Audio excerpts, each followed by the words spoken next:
Hi guys, welcome to my next video. इस video में बात करूंगा about the importance of keeping a stop loss in your swing trading. तो guys, अगर ये वीडियोस आपको पसंद आ रही हो तो प्लीज़ लाइक करना मत भूलिएगा।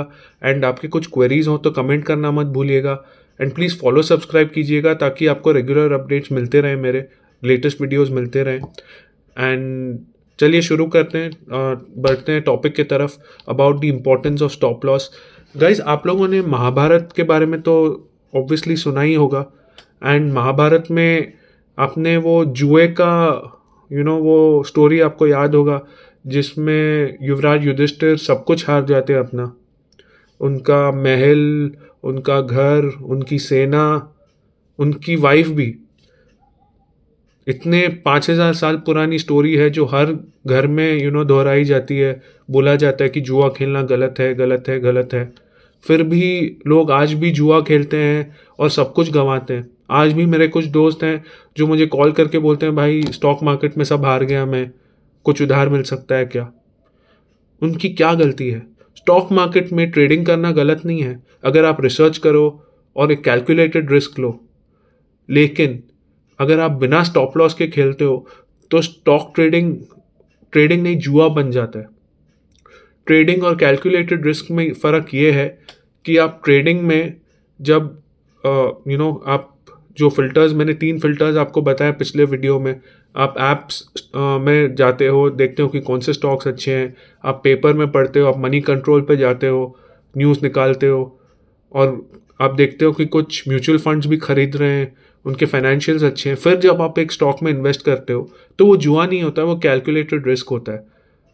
बट आप जब उस पर स्टॉप लॉस नहीं लगाते हो और आपने कुछ रिसर्च भी नहीं किया है, कुछ नहीं किया है, स्टॉक जो है वो 30%, 40% डाउन जा चुका है और उससे पैसा निकालने के बजाय आप और पैसा डाल रहे हो। स्टॉक ऐसी है जो किसी अरे गहरे ने रिकमेंड की है, या तो किसी ने यूट्यूब पे रिकमेंड की है, या टेलीग्राम पे सुन लिया, किसी चाचा ने बोल दिया, किसी so called stock market expert ने बोल दिया, और आप डालते जा रहे हो, डालते जा रहे हो। किसी ने बोल दिया, भाई आंख बंद करके डाल दे, बन जाएगा पैसा। मैं बोल रहा हूँ, कभी मत कीजिए। Stop loss is very important. It is my favourite word in swing trading और एनी फॉर्म ऑफ ट्रेडिंग और इन इन्वेस्टमेंट। आपको पता होना चाहिए कि आपकी लॉस मेकिंग कैपेसिटी क्या है, आप कितना लॉस झेल सकते हो। अगर आप उधारी पे ट्रेडिंग कर रहे हो, जो मैं बिल्कुल रिकमेंड नहीं करूँगा, तो आप ऑब्वियसली आप बहुत ज़्यादा लॉस नहीं ले सकते। आपको तो इंटरेस्ट भी देना है उसका, प्लस आपने लॉस ले लिया है, कैसे कवर करोगे आप? तो इसीलिए स्टॉक ट्रेडिंग उन पैसे से की जाती है, कोई भी फॉर्म ऑफ ट्रेडिंग, जो पैसा आपको इमीडिएटली ज़रूरत ना हो उससे।